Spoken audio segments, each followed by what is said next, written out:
Here are 3 areas that typically people feel whether they're a little bit tight or just need a little extra work prior to a workout when it comes into Spanga sessions. So the first one we're going to talk about is hips. How do we get those things ready to roll for a workout? Easiest way to go.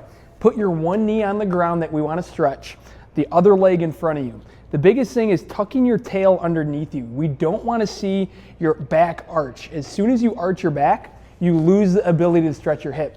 So I want you to tuck that pelvis underneath you, feel that tension come onto the front part of your hip, and we're gonna keep that and rock forward and back. And notice I'm keeping my tail, again, tucked underneath me to keep that tension on the hip here. I'm not losing it and arching and getting my back feeling a little bit tender there. So tuck the tail, lean forward and back, and if you feel really advanced, you can add the arms going up too, and keeping that pelvis tucked underneath you to feel that stretch. And let's just do 5, 10, 15 on both hips right before a Spanga session, and that'll make you feel great for the bike and for the strength session of the day. Next movement is we think backs are typically just a little ornery or a little bit tight or tender going into a workout. That's typically because we're compensating too much at the back when we're doing our workout. So this is a great drill that I want you to practice at home or even right before a workout, is that if I'm laying on my back and I put my feet right up into the air, I do not want to get my back arching from the ground. I want to keep that back down into the mat as I bring my feet up, and all I want you to do, take some breaths low into your belly. Breathe into the belly, exhale into the belly, and then you can relax with your feet back on the ground.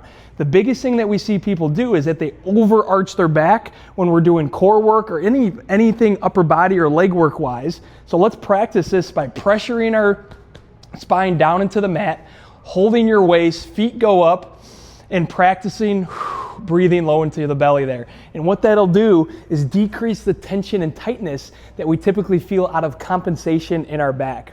Lastly, chests. This is a great mobilization warm-up we use with baseball players, but also can be done prior to a workout. Is all I'm gonna have you do is lay on your belly.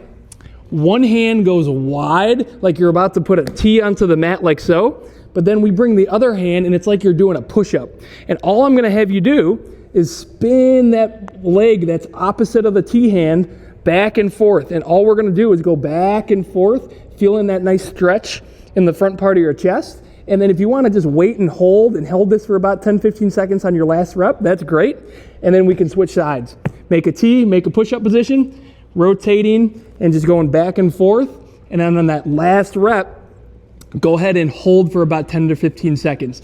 And that will be just a great upper chest opener, but it doesn't allow you to compensate because you're on the ground getting into those good sturdy positions. So between the hip, low back, and chest, if you implement these prior to your sessions, whether you're at home or right before you get going for a class, your body will feel amazing and ensure that you'll get some great work for the day.